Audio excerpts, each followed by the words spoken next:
Ballon d'Or, Neuer, Messi, Cristiano Ronaldo sont les finalistes du Ballon d'Or. Neuer, finaliste du Ballon d'Or, est-ce pour vous déjà une victoire? Deux chroniqueurs ne sont pas d'accord. Jingle.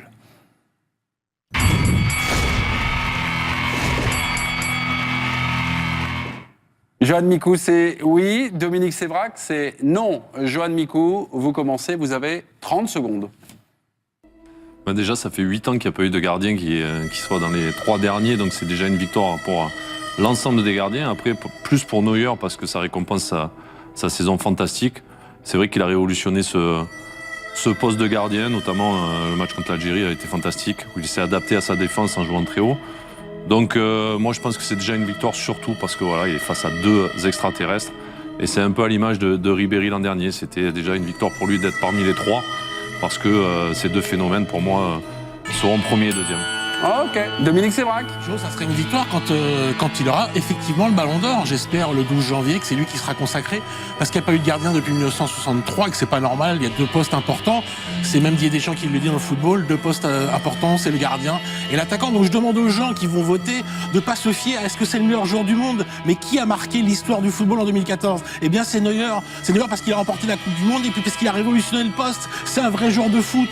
Donc surtout tenez compte de ça. Sinon on vote pour Messi, Ronaldo, puis point barre. Une annonce à faire à Dominique Sévrac. Bon, les votes sont clos. Hein. Voilà. Les annonces comme ça, les votes sont clos. Voilà, les votes voilà, c'est dommage sont parce désormais. que peut-être que ça aurait changé. Ah ben peut-être pas. Et puis, en tout cas, si vous avez été séduit par le propos de Dominique ou par le propos Je m'adresse aux gens qui vont voter le débat. Ah d'accord, de Johan Mikou, vous allez sur hashtag EDS pour voter. Qui a gagné le duel? Sébastien, Étienne, Jean-Michel, comment vous situez-vous? Neuer, finaliste du Ballon d'Or, déjà une victoire pour lui? Non, pas pour moi. Pas pour moi. Moi, je pense qu'il faut qu'il vive. Enfin, il peut mériter ce Ballon d'Or. Moi, je suis très embêté entre Ronaldo et lui. Voilà. Messi, moins. Oui, pour moi, Messi est en dessous sur cette année. Je préfère, d'une manière générale, j'ai une préférence pour Messi, mais là, sur cette année, pour moi, ça se joue entre Ronaldo et Neuer. Alors voilà, ils sont incomparables parce qu'ils n'ont pas le même poste, mais pour moi, ça peut être une chance pour Neuer qu'il n'occupe pas le même poste. Parce qu'on me parle de Ribéry, on dit Ribéry, il avait des chances et au final, il a fini 3e. Ribéry était comparé sur des postes peu ou prou similaires. Et donc, effectivement, la qualité individuelle était tellement différentielle entre lui et les 2 autres que c'était impossible. Là, Neuer, il a quelque part la chance d'être un gardien. C'était impossible, il est arrivé en tout cas en tête. Ribéry l'an dernier en tête. Trop faible par rapport aux 2 autres. Ouais, en tête des journalistes, chez les journalistes. Moi, je suis de l'avis de Dominique, ça me coûte un peu, mais je suis complètement de son avis. Être finaliste, ça n'a strictement aucun intérêt. Qui se souvient des finalistes du Ballon d'Or? Strictement personne. On se souvient parfois d'un finaliste d'une Coupe du Monde, voire d'une Ligue des Champions. Du Ballon d'Or, absolument jamais et personne. La victoire, c'est d'avoir le Ballon d'Or. Pour l'instant, il ne l'a pas.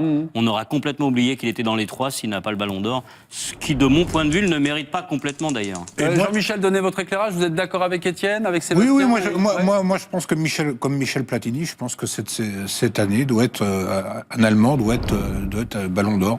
Et je pense que donc c'est une récompense collective.